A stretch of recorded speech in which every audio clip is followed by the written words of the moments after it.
Hey, what's up, guys?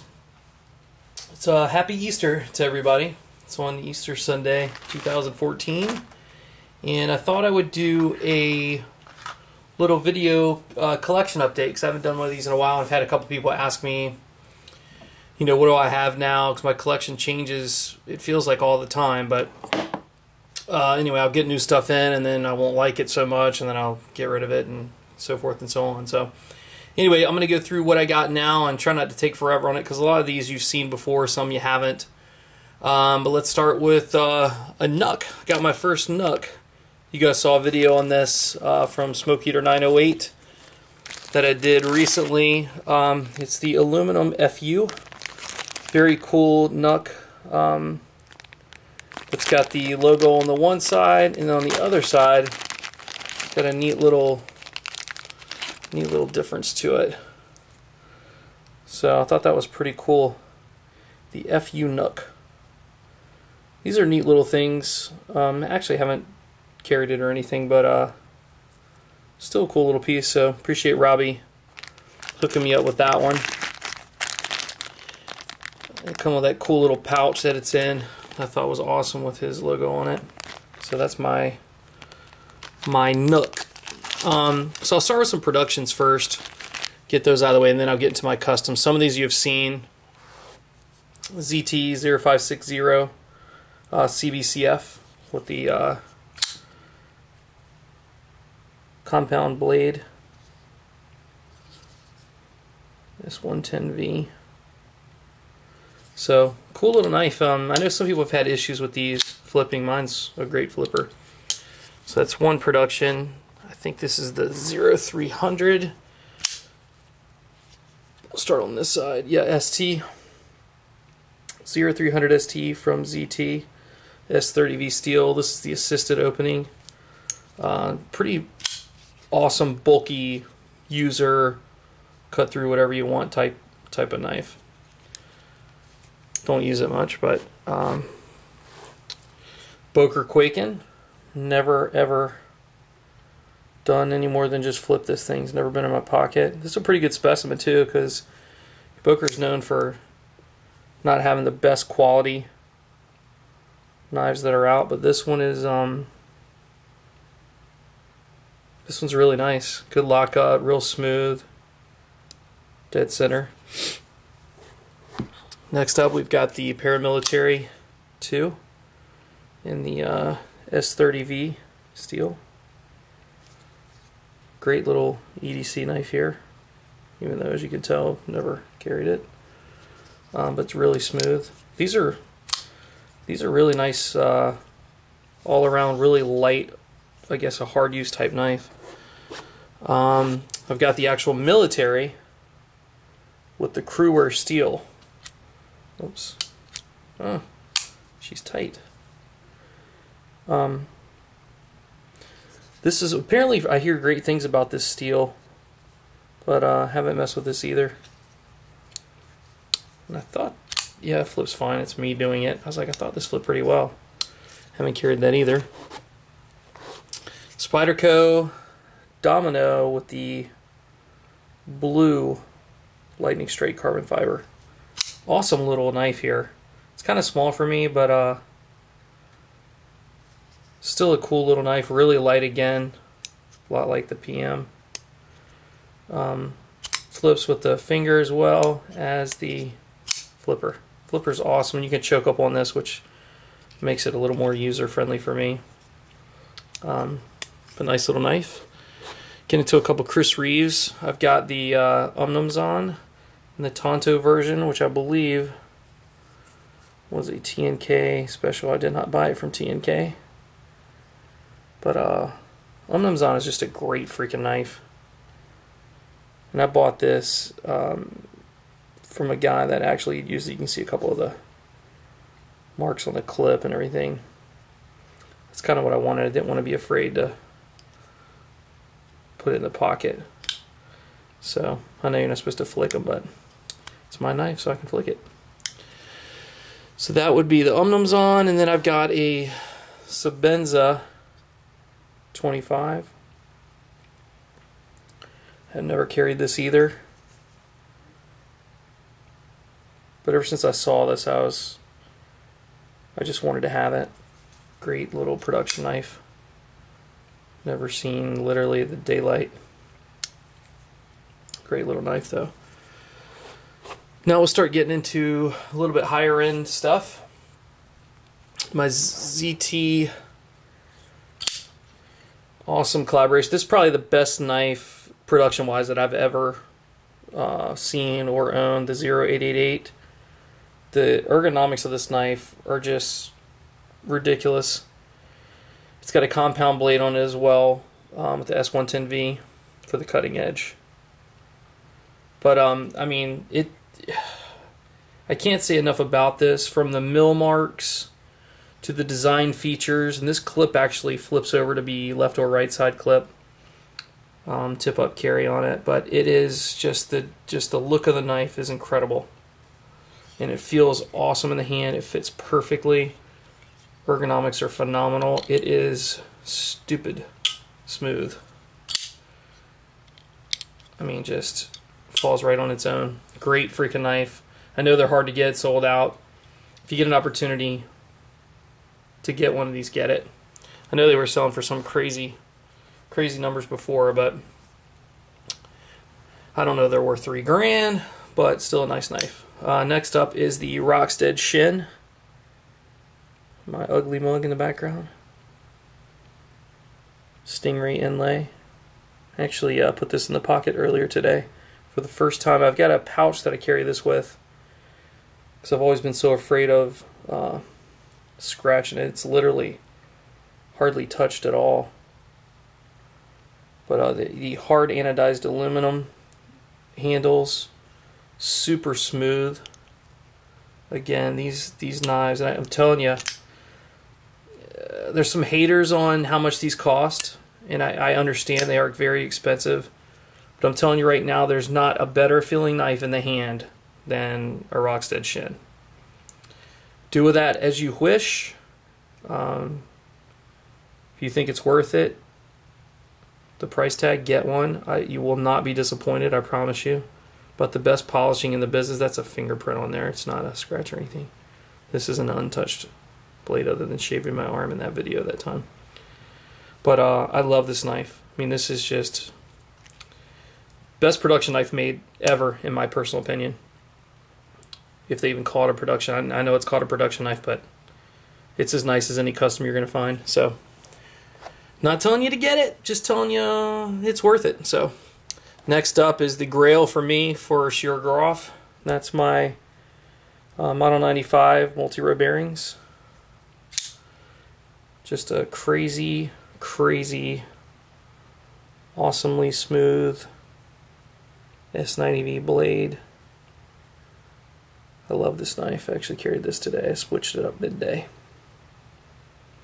So I showed you guys before. Let me use one of my flashlights to get in there so you can see. If you can even see that, multi-row. It says MRBS right there. It's kind of hard to see, but it's right there at the top. But just a great knife, smooth as can be.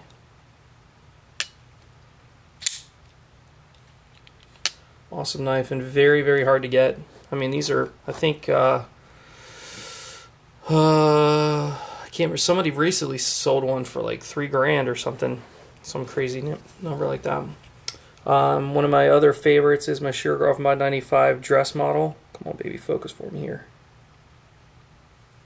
Focus. There we go. So this one's done with the maple wood inlay. Same thing on this side. And fires like a champ with the Damascus blade. You get a lot of compliments on this when I carry it and when I post on Instagram with it. A lot of people like this one. And for good reason. Smooth as can be.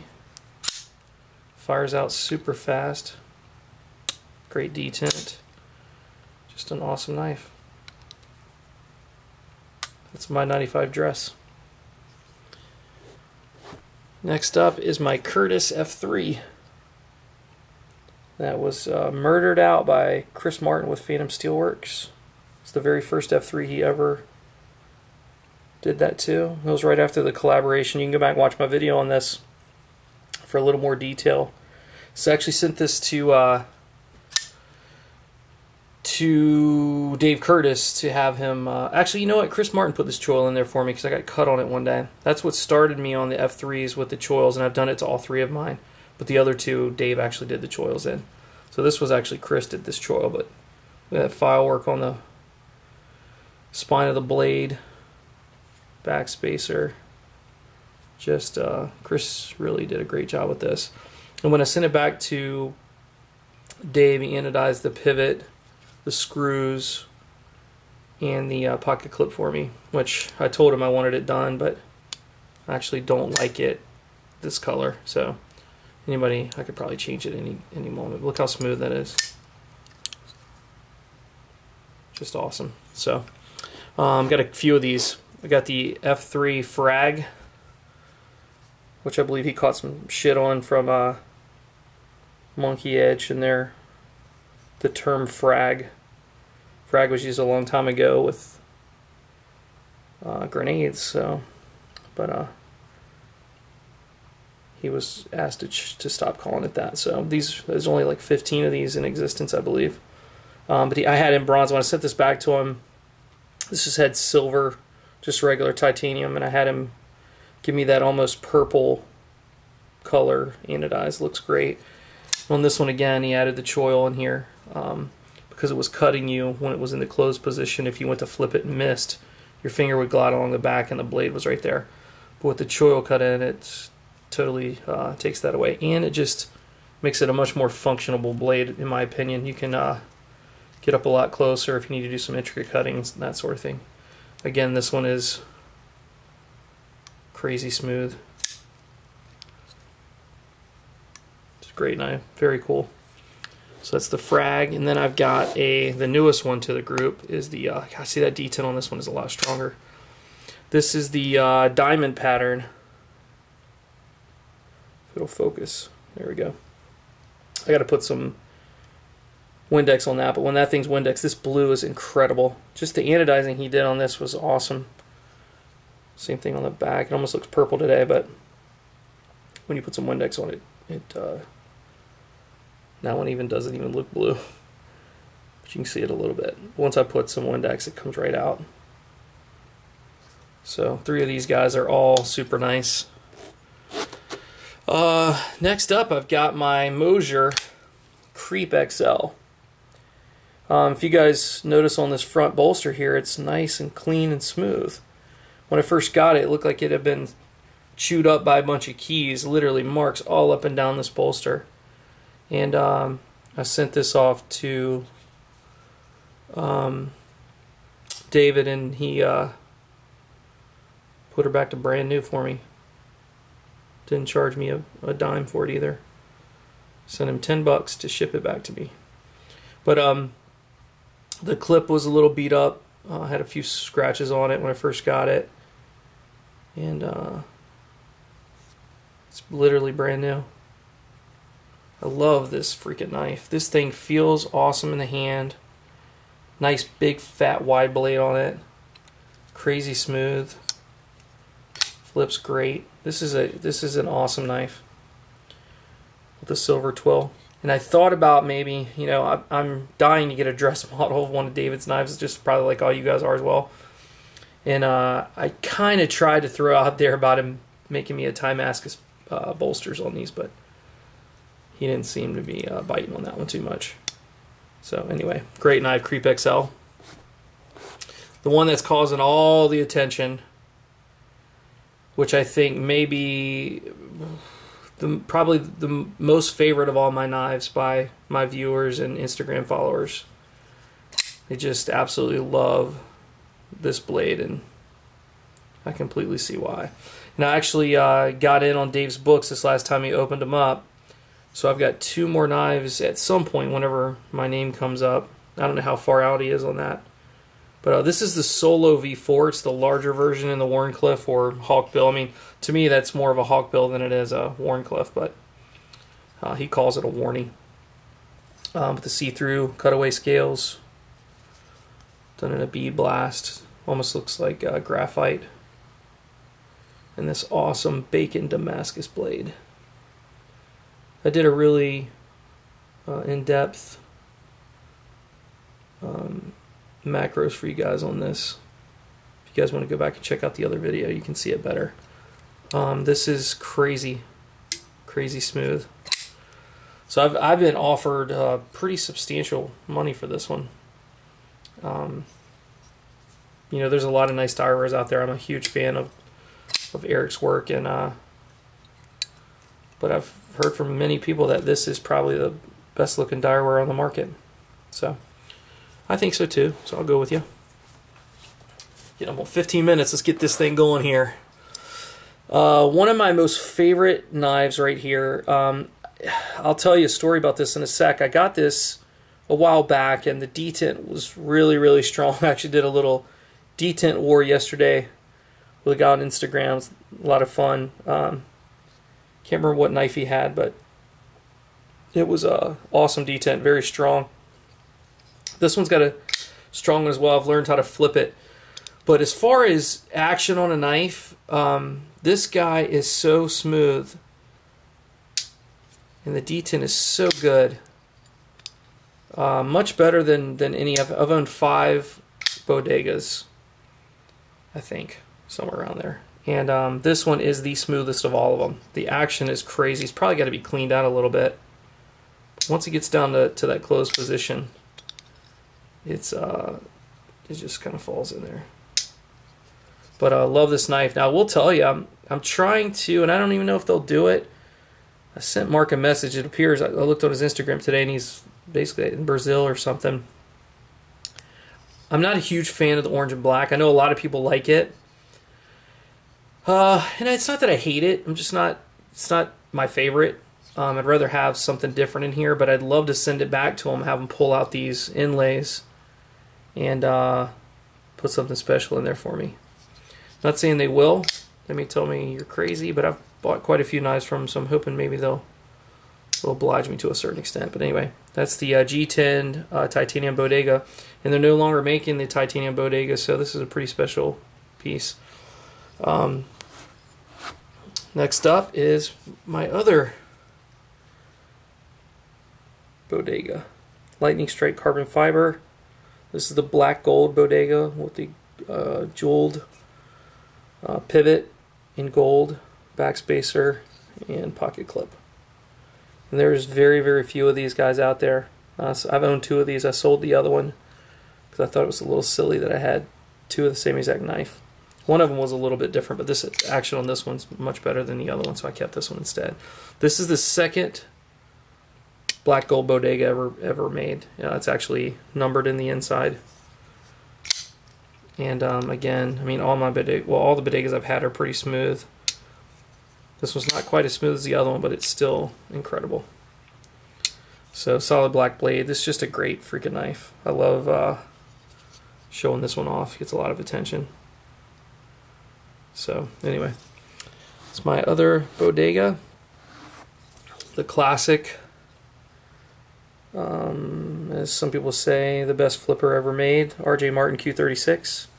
Carbon fiber. Contouring is phenomenal on this knife. Orange peeled bolsters, which I love. It takes wear very well. Kind of a boring pocket clip, but everything else in there is top notch. But that's why you buy it. You buy it for that. And I've mine is really smooth. Some of these are kind of stiff, but that double click is what makes this knife what it is. So the RJ Q36 CTS 204P steel, if that ever focuses to where you can freaking see it. My lighting sucks. There it is. Really great knife. Awesome flipper. So next up, we've got the Grimmsmoe Norsemen from this most recent batch that I had him flame anno this thing in all kinds of crazy colors. Flame anno my thumb stud, even though I don't use the thumb stud. Give me a polished clip, and then he anoded the backside of it as well, and then I got a polished blade as well. So this is a pretty, man, I tell you, I know it's a lot of controversy on this knife as far as it not being ground and all that sort of thing. I personally don't care. I like the product itself. It flips great, it is crazy smooth. You just cannot argue with the guy being able to do all this with a CNC. He's a machinist. I mean, that's what he is, but I consider him a knife maker. He had to design this. I had to polish out the flats as well on the edges. But it's a great knife. Really sharp too. Probably, I'm telling you right now, other than my Rockstead, sharpest knife I've ever gotten from a dealer or maker or anything else. So Rockstead's got it, but not by much. This thing's sharp as hell. Comes down to a really fine point. It's a very thin blade. If he ever makes, and I've actually talked, well, I didn't talk to John, but we've had some correspondence back and forth, and I said, you ever make a big, fat, bulky Norseman, I'm in. So anyway, very cool looking knife there. I like it anyway. Some of you guys haven't liked that, but it is what it is. My one-off Wayback, orange peeled, solid 100 karat gold. Just kidding. Damn sure looks like it though. When I clean this thing up, it's awesome. I actually carry this one a lot, and it's because of the orange peel. It doesn't show. This thing looks brand spanking new. Doesn't show a single mark. I don't cut anything really with it, but it's a badass blade. Great knife. Like these. This is the prior to the new version, and I like this one better, honestly. It's heavier. I like the back spacer. I don't like how it's got all that crazy cutaway jimping on the new ones. Not that I don't like it. And I'm on the mid-tech, getting the mid-tech as well if ever they come out. But I just like this knife. I think it's, I don't think he needed to change it. But, to each his own. So that's my Wayback. Wayback. Andre Thorburn, my most recent knife. The polished and anodized blue liners. Contoured 3D pocket clip. Custom pivots. Awesome flipping action. Satin blade. Just a awesome piece. Little light for me, honestly. I like a bigger, bulkier knife. And this one's a little bit too pretty and cute, I guess. But a really nice knife. Very smooth, too. Closes and flips like a champ.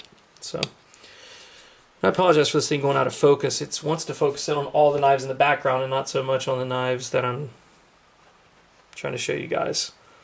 One of my most recent, just before that, L51 from Andre Thorburn.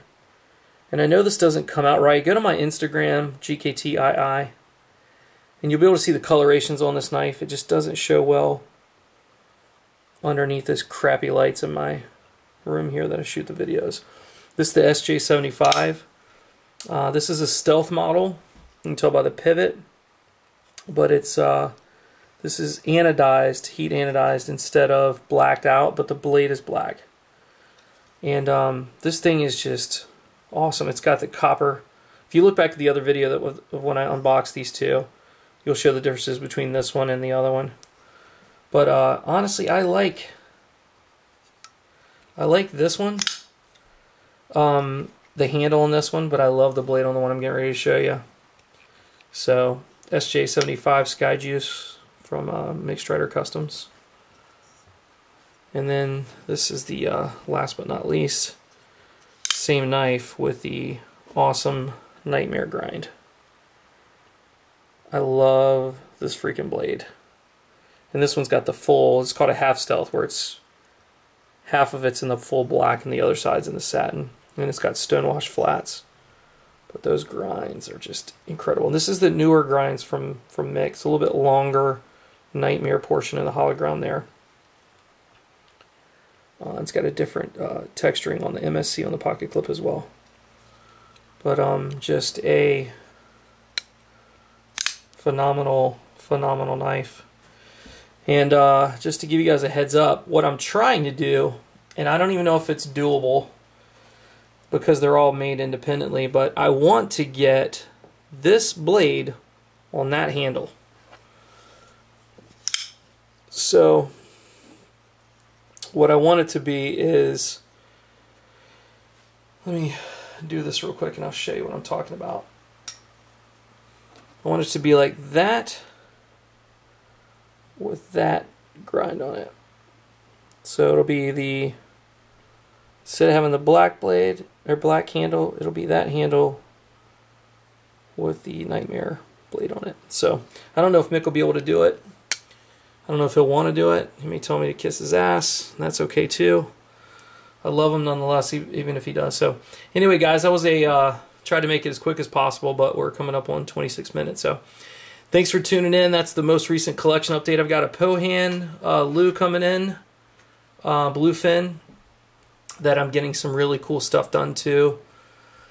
And I've got a, crap, I forget the name of the freaking knife, the Typhoon. Coming in too. They're both being worked on right now, so I'll have 2 more to show you in the next, hopefully in the next week or so. And then I'm also going to do pretty soon, in about the next week and a half or so, a new custom flashlight update, collection update. I've been going nuts with flashlights. If you guys follow me on Instagram, you've seen most of them, but I got 3 more coming in, and they're all pretty much awesome. I'm having one fully customized, and it's going to have a crap load of trits on it, and it's going to be great. So anyway, guys, thanks for checking it out. I will talk with you soon. Take care.